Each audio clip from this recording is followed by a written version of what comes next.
System पार देंगे। अच्छा ठीक है। हमारे यहाँ ऐसा ही होता है। बड़ा हरामी हो। सिस्टम पार देंगे। अच्छा हमारे यहाँ ऐसा ही होता है। अपनी शक्तियों को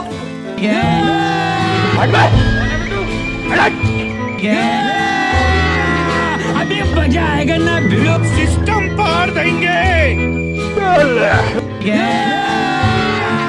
अभी मजा आएगा ना भिड़ो।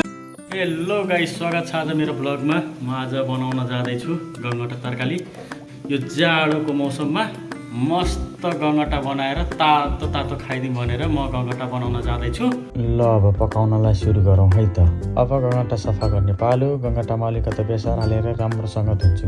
बेसारले गङ्गटाको गन्ध हटाउनुको साथै र सफा पनि राम्रो हुन्छ। मैले सबै मसलाहरू पहिले नै काटेर रेडी गरेको छु। यहाँ छ प्याज, अदुवा, लसुन, हरियो खुर्सानी र अलिकति टमाटर। र मैले ग्रेभीको लागि अलिकति फर्सी पनि लिएको छु। तेल तातिसकेपछि सबभन्दा पहिले प्याज हालेर सुनौलो हुने गरी भुट्छु। प्याज राम्रोसँग पाकिसकेपछि मैले यसमा अदुवा, लसुन र हरियो खुर्सानी एड गरेँ। अब काँचोपन जानेसम्म मजाले भुट्दैछु। यसले ग्रेभीमा राम्रो खुसबु र स्वाद ल्याउँछ। मसला राम्रोसँग पाकिसकेपछि मैले यसमा टमाटर थपेँ। अब टमाटर गल्ने गरी पकाउँछु, जसले ग्रेभीलाई राम्रो रङ, स्वाद र हल्का मिठास दिन्छ। सबै मसला राम्रोसँग पाकिसकेपछि मैले स्वाद अनुसार नुन, बेसार, धनिया पाउडर, जिरा पाउडर र कश्मिरी चिल्ली थपेँ। अब यी सबै मसला तेल छुट्टिने गरी मजाले भुट्छु, जसले ग्रेभीलाई गाढा र स्वादिलो बनाउँछ।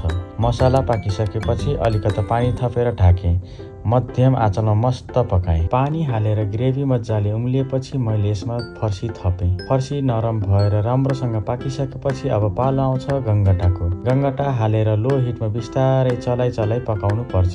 यसरी पकाउँदा गङ्गटा टुट्दैन र ग्रेभीको सबै स्वाद भित्रसम्म मजाले छिर्छ। ल हेर्नुहोस् त कस्तो मजाले ग्रेभी र गङ्गटा पाकिसकेको छ। अन्त्यमा अलिकति धनिया राखेर राम्रोसँग मिक्स गरेँ।